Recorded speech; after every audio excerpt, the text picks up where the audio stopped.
What's up, y'all? Kevin Kuhn here, Athlete Factors. This is the Athlete Factors podcast, and I'm here with a very special guest, Jessica Teal. What's up? How's it going? Yeah, you're a special guest because you're my cousin. Yay. Family. Family, that's right. That's right. You could say the running gene is in our family, right? Could you say that? I would say so. Yeah. It's in at least two of us, right? Yeah. Yeah. We've gotta hold it down for the rest of them. Well, you more so than me. So, you are a professional runner currently, specializing in the 800 meters. 800. Perfect. Yep. That was my race in high school, so I'm glad to see that we're repping the medal distances, right? That's right. That's where it's Sweet. at. Yes. So, tell us a little bit about yourself, where you grew up, and kind of the journey that got you to the point now that you're racing competitively as a professional runner. Yeah, so I grew up on an asparagus farm in the middle of Iowa. So it's always a good way to introduce yourself. Get some questions right away. And honestly, I just remember from a pretty young age, just like knowing that, like, when you're at recess and you can like beat all the boys in your class, like, and just like the feeling of running, you don't know that feeling. Okay. But it was just, I've always loved running. And as you were saying, I think when you guys were visiting us for a while, I think we made my dad like plow the shape of a track. Like he mowed the lawn like a shape of a track into the side yard of our Nice. farmhouse. And we like found an old stick in the woods and would like have some relays. Yeah. Oh yeah. No idea what distance that track was. It was like whatever my dad decided to. I think it was 400 meters. Exactly. Yeah, I'm sure exactly. So yeah, I think I saw my older sister ran track, and I kind of just knew I loved running and knew I wanted to do that. And so yeah, I ran in junior high through high school. I actually ran the 400 hurdles in high school. And did decently well, right? Yes, yep. I did. I won the state championship my senior year. Kind of progressed my way up, and then went on to college. Ran at Wheaton College. Also did the 400 hurdles. Honestly, college was not great for me athletically. Mm-hmm. There was a lot of stress. I think we might talk about this later, but I am a musician as well. Mm-hmm. So I was in the conservatory of music throughout college, and that was a pretty stressful 4 years, and it wasn't super conducive to running well either. Yeah. I hit a couple injury bumps there too, and so it just lost a lot of momentum, I think, in those years. So honestly, like coming out of college, I didn't have a lot of hope for continuing running at a competitive level. I was just kind of going to go to grad school, and that was that. So yeah, at that point I moved to Boston for graduate school. I went to New England Conservatory to study piano, and sort of started running again just for fun. I just didn't come into it with a lot of expectations, just kind of missed it. So I just like kind of run along the Charles here. And then I realized that like a lot of people in Boston ran, and there were all these like club teams, and I was like, oh, that's cool. Like maybe I should like hurdle. I kind of liked that. That was fun. I should get back to it. Which is like, what anyone in their mid-20s. Great idea. Yeah. So started running again for the Greater Boston Track Club for a few years. And actually like ended up like PRing in the 400 hurdles, and like I was like, oh, okay, I guess I still have it. Like maybe I should keep going with this. So that doesn't happen to anyone else, just so you know. I know. Yeah. And so kind of as grad school ended and I kind of got my life back, I think I just like tried the 800 indoors. Mm-hmm. And I was like, oh, maybe maybe I should try this. Like, this is even better. Like, if you keep going, like, it's better. Yeah, and you don't have to jump.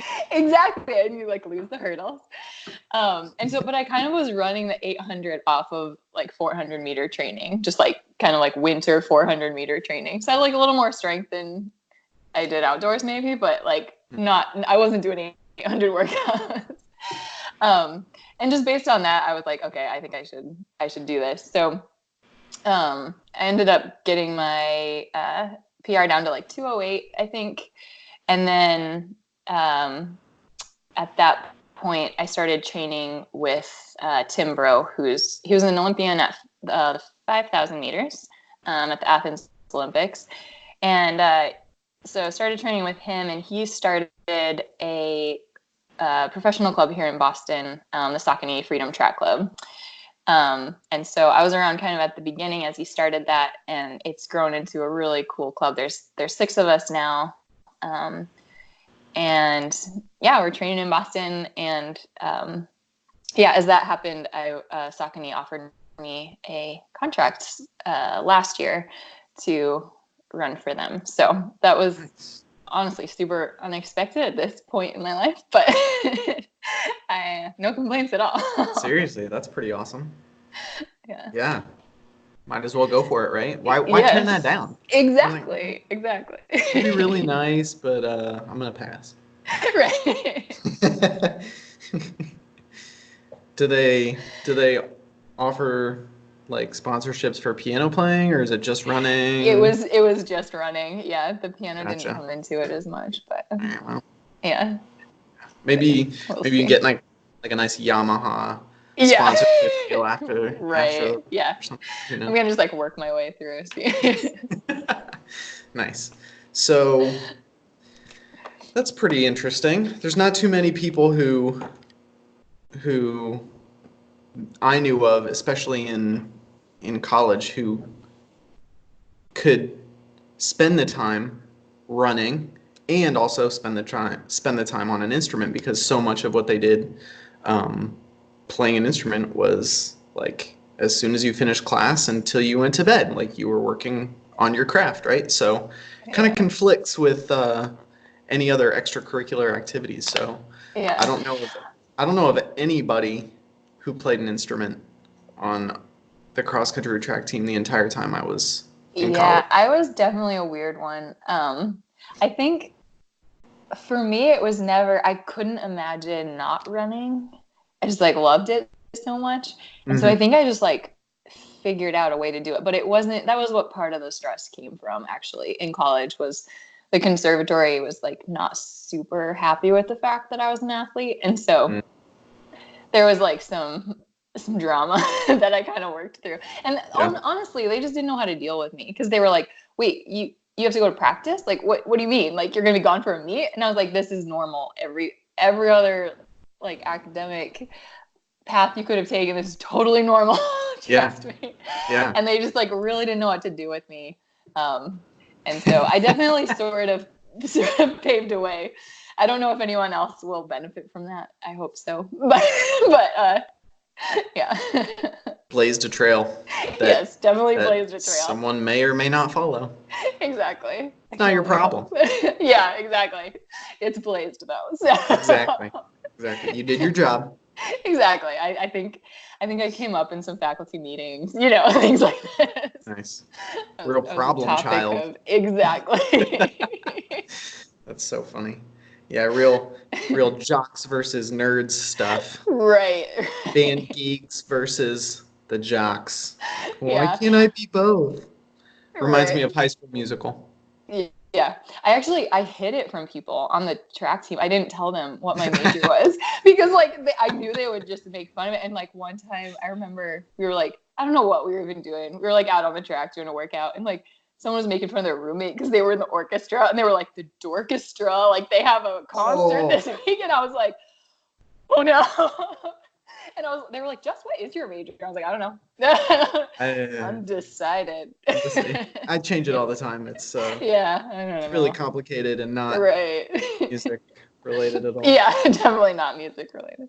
Yeah, I remember there was one girl on our cross country and track team who was voice major, and she was specializing in opera. Oh. Yeah, but she was really cool. So okay, that's fun. That's good to hear. That's good to hear. Because as a pianist, I've had a few run-ins with opera singers that have not been my favorite, but you know. Are they like prima donnas or?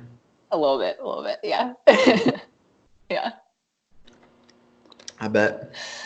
Cool. So, yeah, that's just the whole idea of like, oh, I guess I'll just pick up running again, and then, oh, look, I'm better than I ever was. That whole idea cracked me up. But Yeah. it's so interesting. I had another guy on the podcast not too long ago who he ran at Malone, which was Cedarville's, like that was our biggest rival, and he had a pretty awesome college career, ups and downs, but overall he ran really well. And then he kind of gave it up for a while, and then just recently decided to pick it up again, and like lost a ton of weight, like almost overnight, and is back to running some of the exact same times that he was running in college, like super competitive. Like he just did a 15:10 5K road race. Oh wow. Like, yeah, and like he's running, I forgot what his 10K was, but I mean really close to like his PR in the 5K I think was like low 14s. So he's like a minute off his all-time PR after taking like 5 years off of running altogether. Like it's insane. So it just, you know, we assume that while you're in college, like that's the time you compete, and if you're good enough, you go pro right after that. Yeah. But that's not always the path. So it's super interesting that you're able to do this now. Yeah. You know, I think people. I also. Oh, sorry, go ahead. Oh, I think I was also. I mean, as I looked back on it, I think I was pretty like undertrained probably in college. Mm-hmm. So I don't think I really, and just like in moving up the distance, I think I hadn't really found maybe where there was a lot more left to give. So yeah, your ideal distance, and yes, if you will. Yeah, because it's if you can run a strong 400-meter hurdles, like you probably have the brute strength and kind of determination and resiliency to put down a solid 2-lap tango. Yeah. But, yeah, that's funny. So what other events did you compete in college? Was it just the hurdles, or? It was mostly just the hurdles. I think I might have run like an indoor 8 or something. That was like always like a thing you kind of did, but you sort of like gritted your teeth and just did it. And like I was never happy about it. Yeah.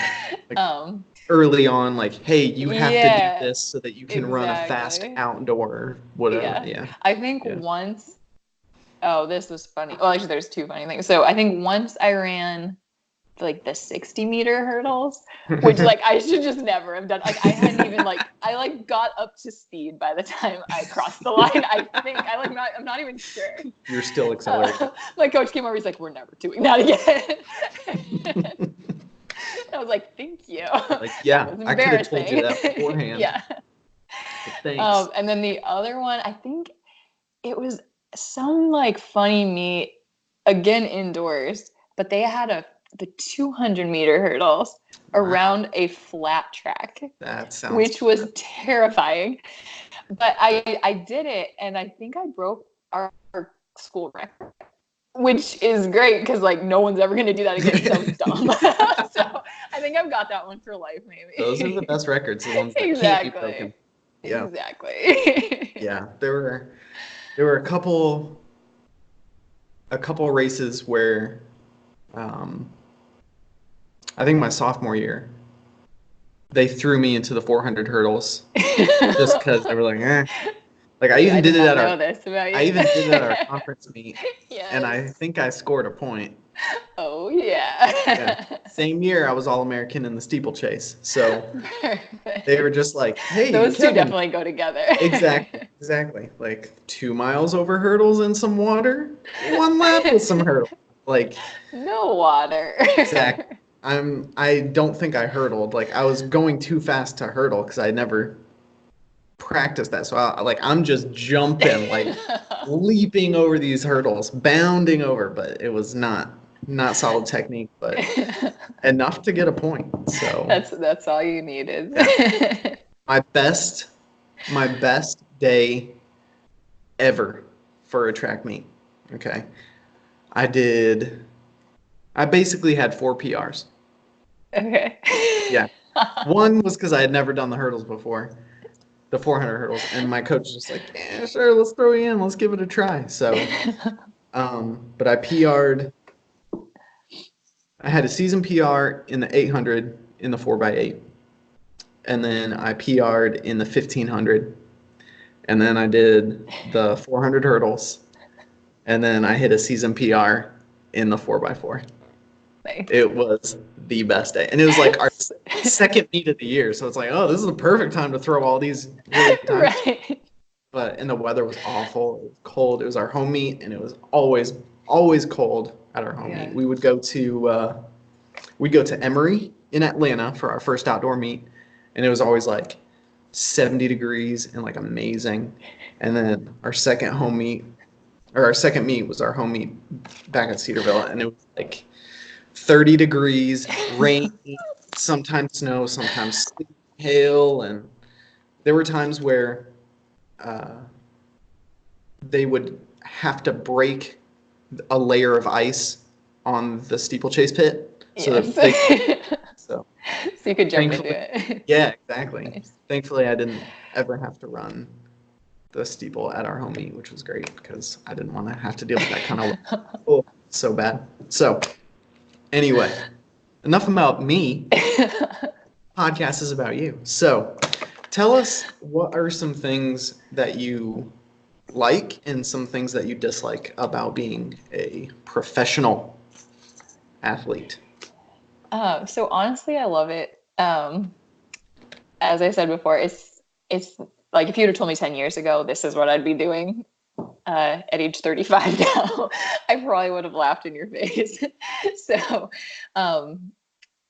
yeah, it feels almost like I got like a bonus round or something. Like I'm really having a good time. Nice. Um, and yeah, I think no complaints really. I think when you start doing something that you've always done kind of for fun and just something you absolutely love, when you start doing it as your job, like there's some days when you just don't want to do it. Like especially training in Boston, there's like those days you're talking about your home meet, like it's like real feel of like 16 degrees, like nasty wind, like it might be Yeah. raining, it might be hailing, like who knows? You just really don't feel like it. And you don't really have the option to not do it. And so you just kind of have to suck it up those days. But honestly, I'd probably do it anyway. Like, Yeah. Yeah. I think Beats there's sitting at a something in cubicle. me. Exactly. And I think I've never had a cubicle job, and I don't have any desire to have one. So Same. yeah. So, Um, what's yeah, I a, think. sorry, go ahead. Yeah, I think one other thing, like when I first signed, I was telling one of my friends about it, and he was like, "Wow, like that's like awesome, but like that's a lot of pressure now, right?" And it was really funny because I was like, "Oh gosh, is it pressure?" Like I like I had never Hadn't thought thought of about it, that. and I think I've never felt that. So I think part of it's like props to this team and props to Saucony, honestly, for how supportive they are. Um, but I think that's what I felt more than anything is like the support, like definitely not the pressure. Like there's the pressure from within always, and a little bit, when you step on the line and you're wearing a uniform and it, has a brand across it, you're like, okay, we got to bring it today. But I've really just felt the support, and that's been really, really cool to have behind me. So. Awesome. That's awesome. So, what is it like? What's like a typical training week look like? So, tons of people assume that, um, transition from high school training to college training is just, an increase in volume or an increase in mileage or an increase in intensity, and a lot of times that's the case, and a lot of times that's not the case at all. It just kind of depends. So, what's it look like transitioning from collegiate training to professional training? Yeah, so for me, it was big because I was also jumping distances. Mm. But so, I mean, honestly, my training, so this was not all at once, but I don't even know if I would call it that I was doing mileage in college. Because, like, as a 400 runner, you kind of like probably like 20 miles a week, like maybe. Yeah. Do you even track that? I mean, like. Yeah, I like hadn't, so I was like, I don't know, I like went for a 20-minute run every now and then, but like, Nice. I did an 8-minute warm up. Was that good? Oh, that's pretty good. I mean, right there. But so now I'm doing more like in the fall, probably more like 55 to 60 mile weeks. Mm-hmm. In a let's see, a typical week, I'll do workouts like Tuesdays and Fridays. So like that'll be anywhere from like tempo work, especially in the fall. It's a lot of tempo, a lot of mile repeats. Mm-hmm. Yeah, some like strength endurance. So like like 6x K is like a common one to come up during the fall. Mm-hmm. Lots of hill sprints. And then we also usually do one day, usually the day before the Friday. So like the Friday workout, we'll do like 150s or 200s at like 800 race pace, Mm-hmm. just to stay in touch with that. Yep. I found I really can't get too far away from that. Like if I go too far into the distance stuff, I get feeling a little sluggish. So Mm-hmm. Don't use it, you'll lose it. Exactly. You gotta keep that speed going. Gotta keep it.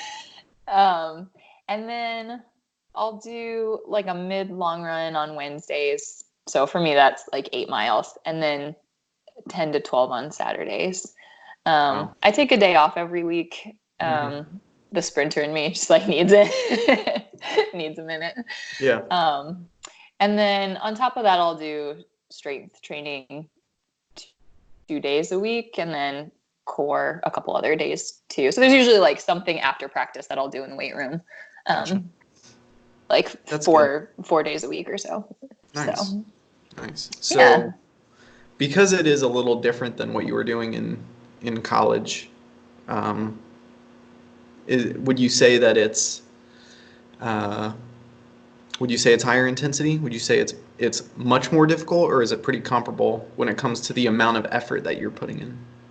I think it's probably way, way more. I think I've like lost perspective after a couple years of it. I'm like, yeah, it's normal. It's I think the new it's norm. fine. Yeah. Yeah, which means I definitely wasn't probably training hard enough earlier.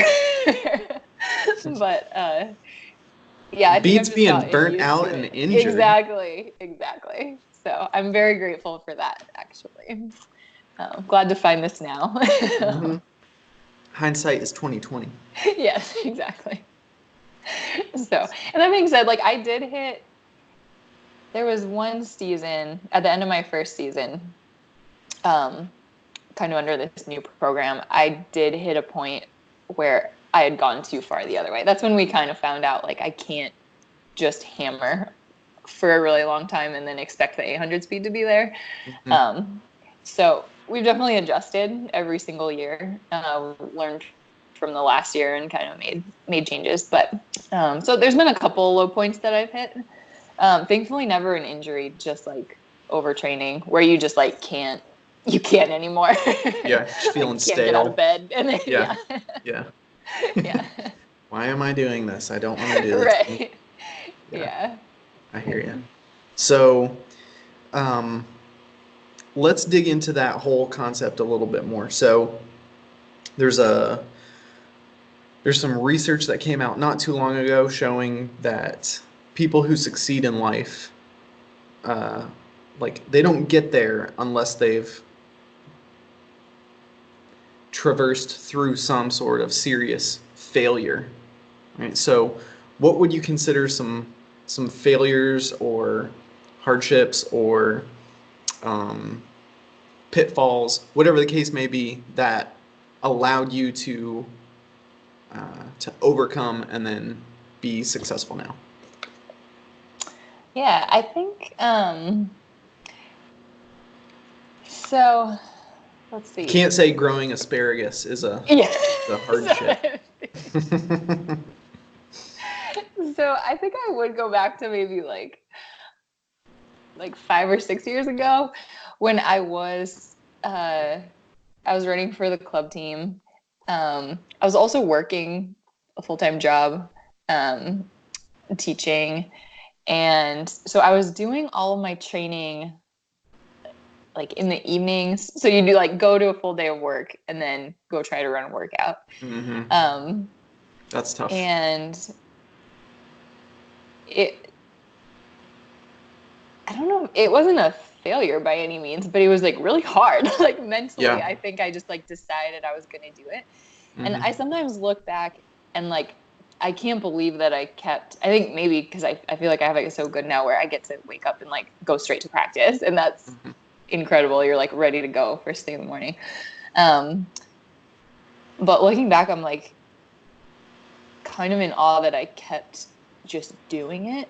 And there was like definitely like glimmers of like, you know, a new PR or like I thought I was getting better maybe, but it was sort of just like putting my head down and grinding and just like being like, I don't know why I'm not giving up, but I'm not giving up. And I think it's like I kind of knew there was something else in there. And I didn't know how to find it. And so I just kind of kept doing the same thing, which that is a mistake to keep doing the same thing that you're doing if it's not working. Right. But I just was like, I've got to keep putting in the work because I know this isn't as like, I know I can run the 800 faster than this. And I know I can run it a lot faster than this. And so I think going through that I think it just makes me appreciate now the situation that I'm in, but also, I think it kind of hardened me to like, I'm okay doing workouts by myself. I'm okay, like kind of talking myself through things when it's not going well. I think it made me a pretty independent athlete, and one who can kind of like problem solve for myself if I need to. Yeah. So, yeah. Nice. Yeah, I think most people don't understand like the drop in your time or a new PR or a breakthrough in weight loss or an increase in strength. Like all of these adaptations, they take time, and they take time to like really solidify, to really see the outcome, to see that result. Yeah. Sometimes you've got to deal with a plateau for a long time, and it might feel like you're just like hitting your head against the wall.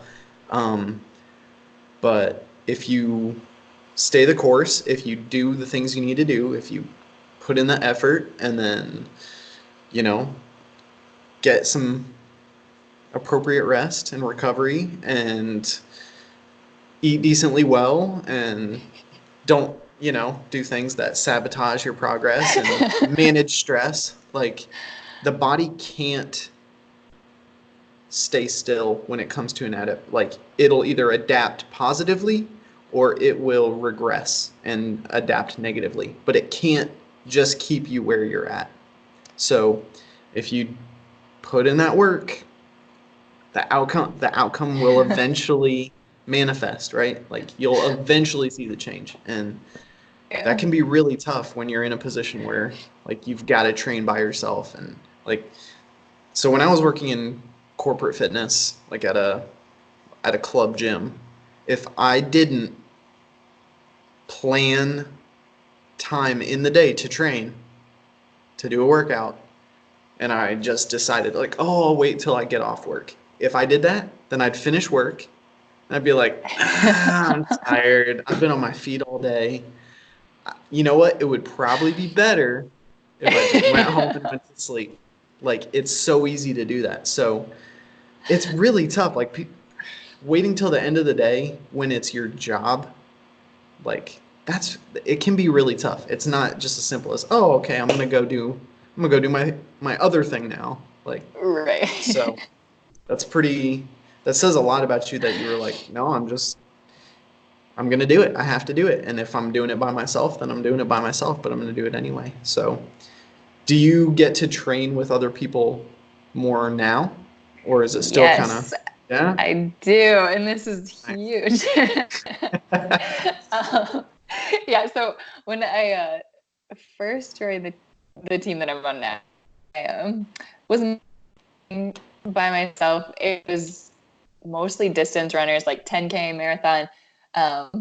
There's another woman, Helen, who runs the mile, crazy fast miler. And so we would get to line up every now and then for workouts. But it wasn't like a constant buddy. But just this year we had a new 800 girl just move here from Colorado. And so, yeah, she moved November 1st. So since then we've done pretty much every workout together, like including long runs and like tempos, long runs, all of that jazz. So that's made a huge difference. It's super fun.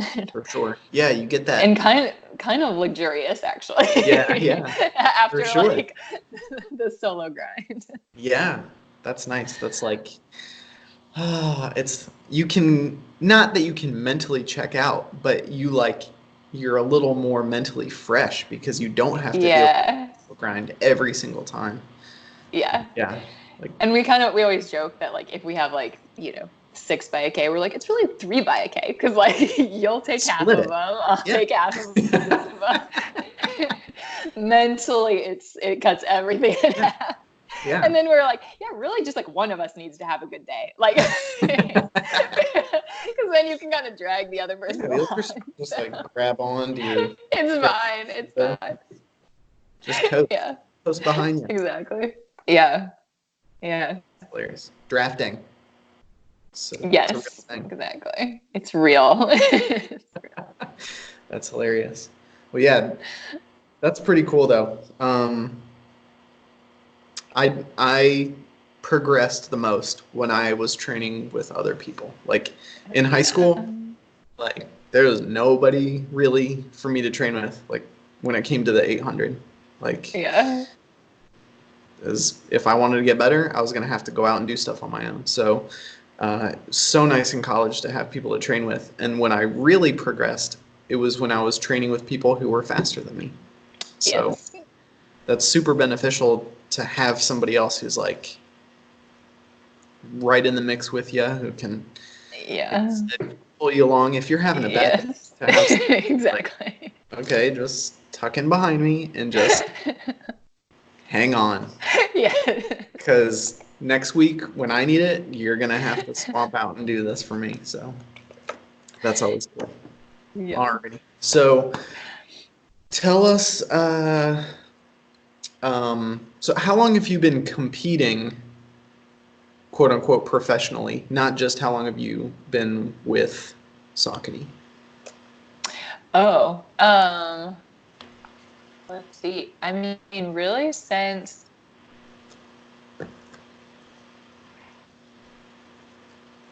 I took a little time off after college when I was like my first, like probably like 3 years after college. I was kind of like ho-humming my way around. But yeah, so that would have been, that was 20. So yeah, probably like 10 years. You've been pro for 10 years. Well, like I was like with the club for a while. Yeah, so, I got you. Yeah, but like continuing to compete. Train. Yeah. Gotcha. Yes. So, yeah. What kind of meets do you get to attend as a pro? So now, let's see. So like last spring, I went down to Nashville I opened up my season down there. There's like the Music City Distance Classic down there. Nice. Which was fun. There's like a whole series of meets here on the East Coast. I raced down in DC. There was one down in Princeton. And then I think one of the most fun ones was out in California. There was just one meet, but this year they're making it a whole tour. It's called the Sunset Tour. And that was super fun. It was out in LA. Nice. And then last winter I got to go to Indoor USA's, which was fun. Unfortunately, I was really sick, but It was unfortunate. You made it. It was unfortunate timing, but yeah. Well, so how does one qualify for the national meet? So there's just a time standard. There's the automatic time. So last winter, it was actually a 600 indoors instead of an 8. So there's just the automatic qualifying time, which I ran under actually pretty early on. So that was really good because then I got sick for a couple months. Nice. But they usually, depending on which event you're in, they'll take like the top 24 or the top 32 from the US. So you'll either, like, all the auto qualifiers will go, and then they'll just fill out the heats with the next spots. Just so it's a full field. Have a little, yes, exactly. So I've got a little bit of fire under me this year because they take 32 in the 800, and my time would have been number 33 to outdoor USA. So I've got a bit of a chip on my shoulder. Well, that's motivation. Yeah. The fire was lit last July. So. Good. That's good. Yeah. Sometimes you need that kind of motivation. Exactly. Okay. I'm not having it this year. So. Yeah. So there was a dude on my track team who, I think he had hit the regional qualifying mark for the Christian Nationals meet, but he hadn't hit the auto mark. Okay. Right? So and he was a triple jumper, okay? His PR was shorter than the length of the distance of the runway. Like, he had to PR in order to land in the sand. Okay. Got it. Yeah. So talk about motivation. Like, you want to land not in the sand, or you want to land in the sand? You better jump really far today. So sometimes that's the kind of motivation that you need to, Exactly. For him, like, it was just like, all right, I'm either gonna do it or I'm not. I'm gonna break both ankles today, maybe. I don't know. Right. So it's nice that you have a little time to prep beforehand. Like, you kind of know going in, like, all right, here's the standard, here's what's going on. Yeah. I either gotta do it, or yeah, throw a piano on somebody. Yeah. I don't recommend doing that. Yeah. Be a new one. Yeah. Cool. So, tell us a little bit about how you get the most out of your training. Like, when it comes to, like, everybody knows you have to apply the stressor, right? You've got to put in the training. So how do you get the most adaptation out of that? Like, when it comes to nutrition, you said you do some strength training, you do some core. What other training modalities or recovery modalities do you use? Yeah. So yeah, we do a lot of work on just like injury prevention stuff. So a lot of that, like, core work is just so we don't get hurt. Also, we do a lot of like stability stuff, just working on like all those little stabilizers like in your ankle and like all of that can just lead to little niggles that pop up during the year. So thankfully, I mean, I'm like, maybe to a fault, like, really on making sure I get all of that in. Like, I'll do it like if it's like 2 a.m. and that's the only time I have to do it. Like, maybe not, but but I will, like, I'll like plan it so I make sure I do it. I make it a big priority.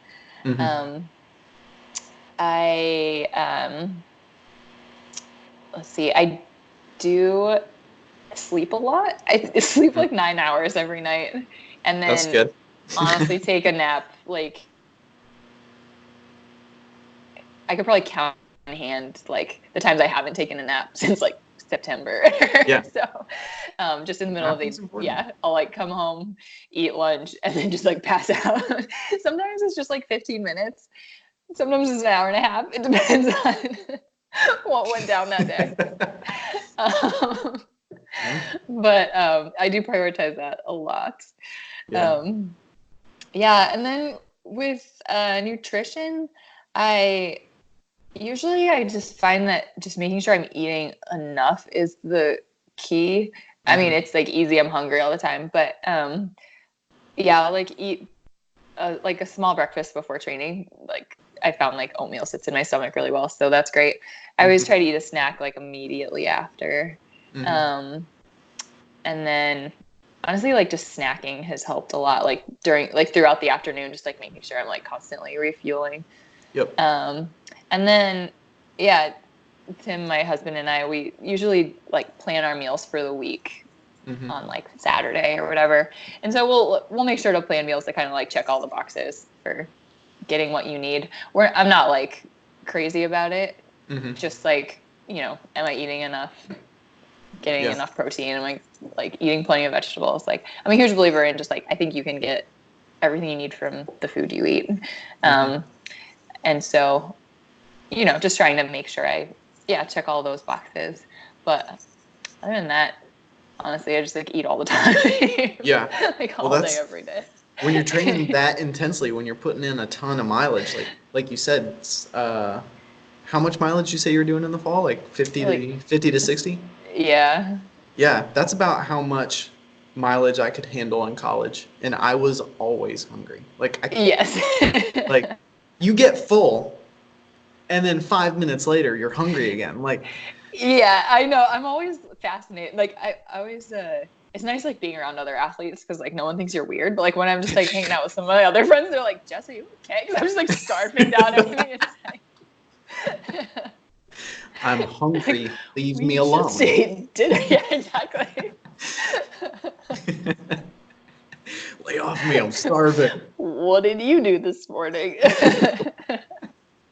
No, I remember leaving the cafeteria after practice, go eat, walk back to my dorm room, and then as soon as I like open my door, I'm like, oh, pretzels. Like I got my pretzels, I got my trail mix. I'm like, I am starving already.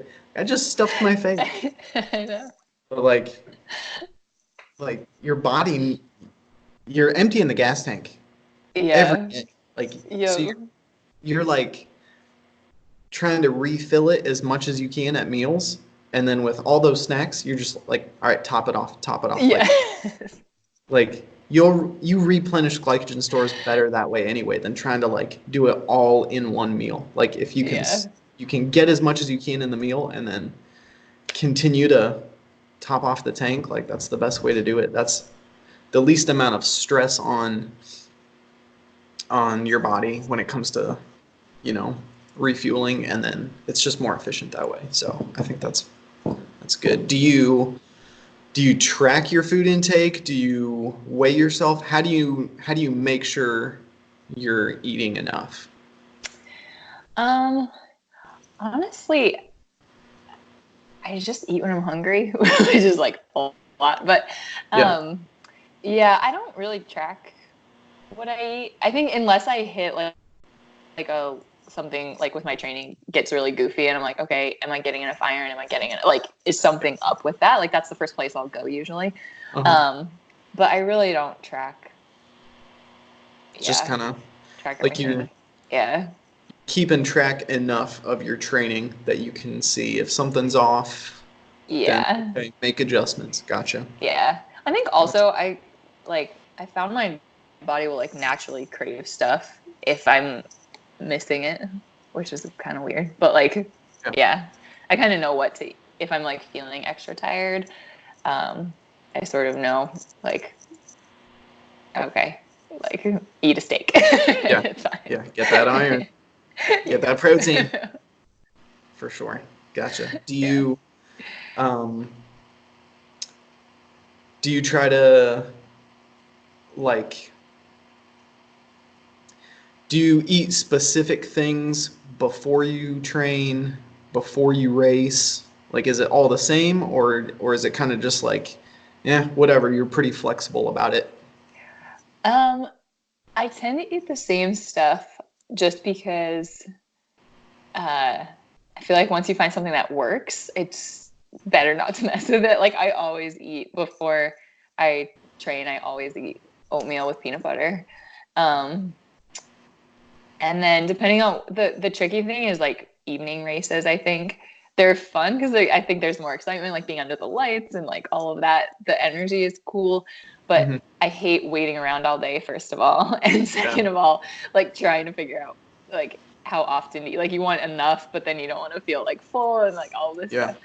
So I think getting used to racing evening meets has been the hardest for me. But I've kind of found that like I weirdly like feel pretty good if I eat like rice and then like some form of protein before for those later meets. I try to keep it pretty like bland and basic. Not gonna eat like some Indian food right beforehand. No. Something with a lot of spices and after that.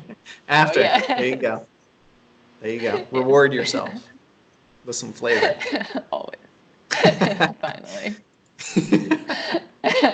That's awesome. No, that's wise. It cracks me up how different everyone is when it comes to not only their diet but eating before a meet or before training. Like there was a dude on my team who he couldn't eat anything within a 4-hour window before racing. Whoa. 4 I would hours. just like fall over. Yeah. No, but like if he ate anything within that 4-hour window, it was coming back up. So if we had like cross country, we'd have like an 8 a.m. or 9 a.m. race. He'd wake up at like 4:30, 5 o'clock to eat something, and then he'd go back to bed, and then he'd wake up whenever we had to. But I was just like, dude, I would eat something 2 hours beforehand. Yeah. And then usually like a power bar or I'd eat something else usually within an hour. Yeah. 45 minutes to an hour beforehand. And yeah, that's usually my time frame. And I always felt great doing that. I never had any upset stomach. Unfortunate situation. Yeah, exactly. Yeah. But yeah, it's just everybody's different. It's so unique. Yep. So to be a better competitor, to be a better athlete, what are things that you spend time doing? Like do you read sports psychology books? Do you read or like what do you focus on learning outside of just training? I've tried reading sports psychology books, and sometimes they're helpful. Sometimes they just make me nervous. Like or like other athletes, like their memoirs or things like that. Like I think I tried reading Dina Castor's her book, and honestly, I got about halfway through it, and it was like right before indoor season started, and I had to stop because I was like I think it speaks maybe to her writing, but it like put me too much in the situation of like the pre-race nerves, and I couldn't deal with it. So I was like, I'm on vacation. Like, what is going on? I was like on a flight home for Christmas or something trying to read this book. Like and I was just probably like sweating, getting really anxious. These poor people next to me probably. So I think it's interesting. I think also I had a lot of I read a lot of that also with music, I think it's a lot of the same stuff that people deal with mentally when it comes to it's performance stuff, performance anxiety, dealing with the mental side of things, and like learning how to break through barriers in your mind as much as you do with your body. And so sometimes I think that can be helpful. I haven't found any particular books to like really help me besides making me upset. It's too real. Exactly. Yeah. So I like to actually read. I'm the same way with music too. Like I don't listen. Everyone thinks I listen to like only classical music, but like honestly, I listen to like bluegrass. Like when I'm not playing banjo music. Yes, exactly. And I think same thing with running. When I'm not running, I'd prefer to read other things. Actually, I was reading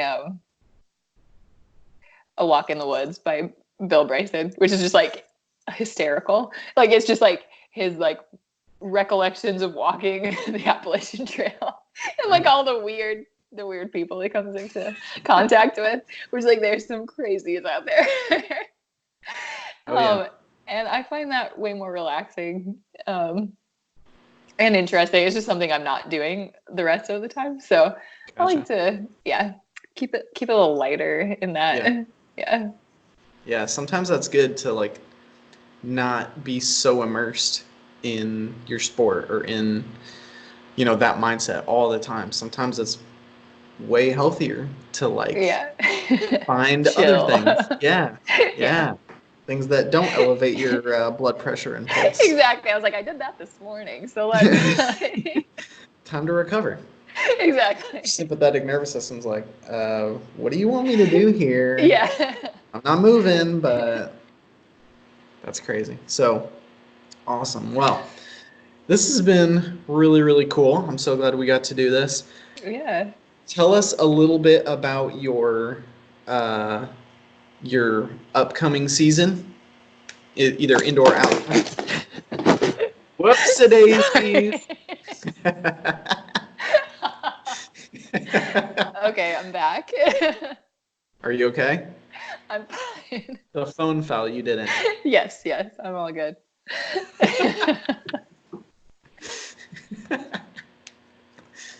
That's how we do it here on the Athlete Breakfast Podcast. That's how we roll. Did you hear my question? Oh, sorry. You want to know about my season? Yeah, your upcoming when I season. threw my phone down? Okay. We're not going to talk about this, Kevin. Exactly. Yeah. So I think this season is going to be a little different than previous ones just because it's an Olympics trials year. And so the main goal is being ready to go by early June to try to get a qualifier for that. So indoor is not as big of a priority, but we are actually headed to Flagstaff, Arizona for the month of January to train at altitude. Nice. And then I'll come back to Boston and probably just race maybe 2 or 3 times.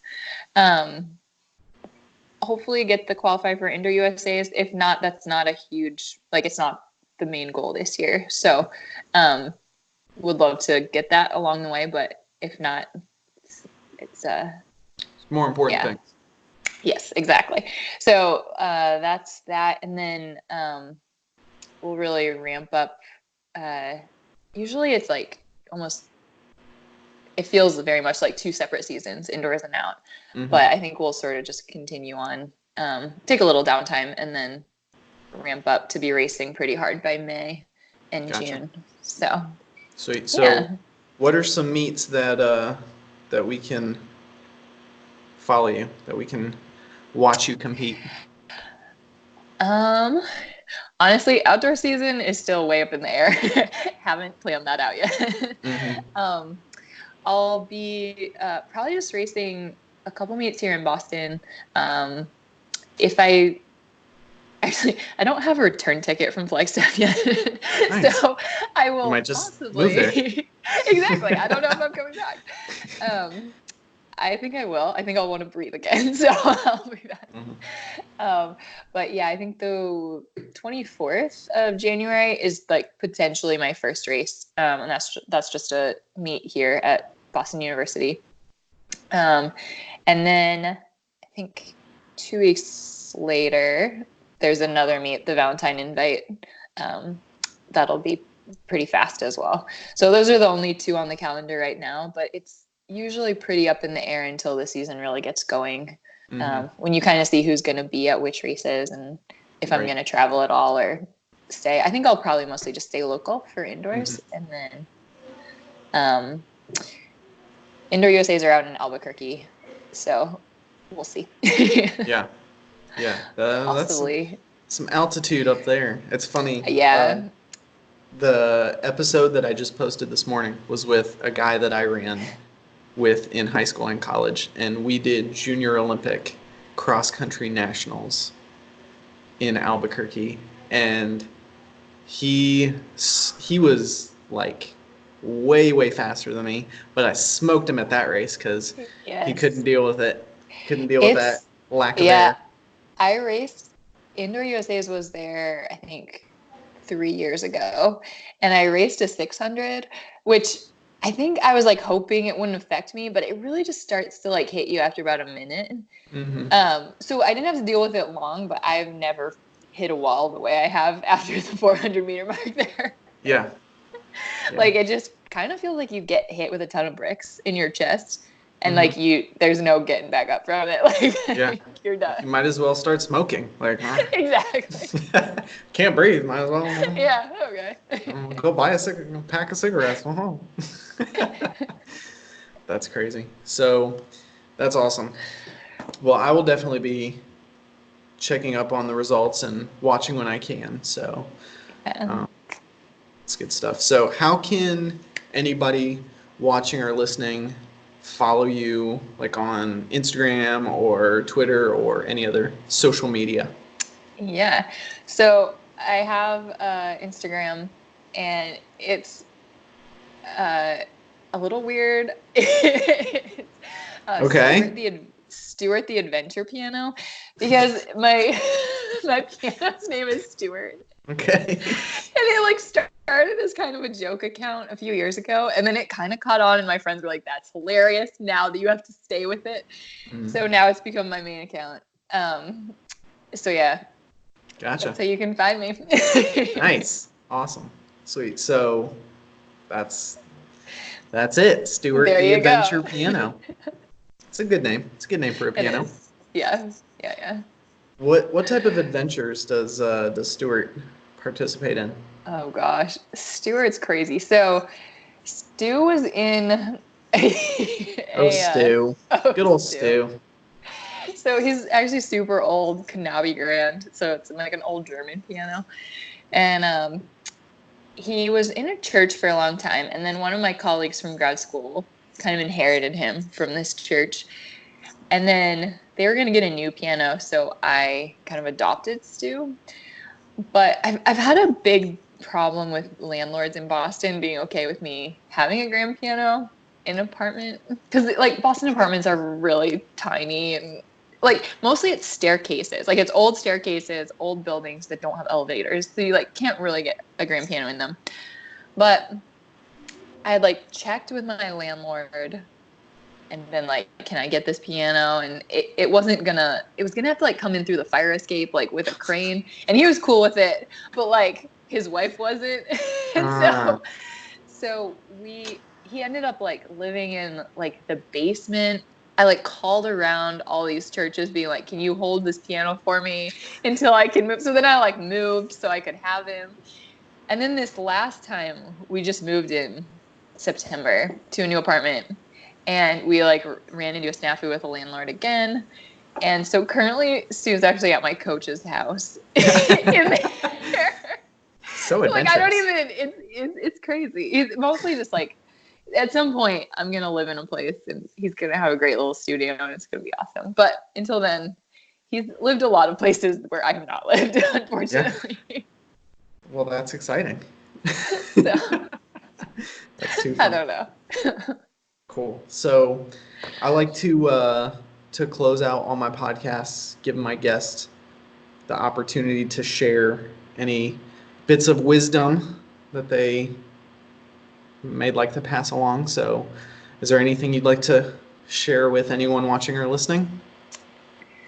I think this year, I think part of it's come as I like know that I only have so many years of running left. I know it's like kind of a joke that like I keep going and going, and like my teammates call me grandma. Like it's like a joke, but it's like, but it's also a real thing.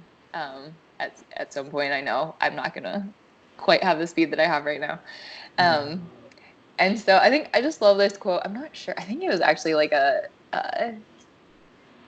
he was an entrepreneur of some sort or something. I'm not really sure, but someone shared this quote with me once that was just the most dangerous risk of all is spending your life not doing what you want on the bet that you can buy yourself the freedom to do it later. Mm. And I think really, he wasn't talking about being an athlete, but I think just in general, that's the way I'm approaching my training right now. I think at this point, I feel like I have nothing to lose. And I don't know what I have left in me, but like I'm gonna find out this year. Yeah. And kind of, I think as it comes down to like knowing that you might be almost done getting better at a sport, or putting yourself into it to get better.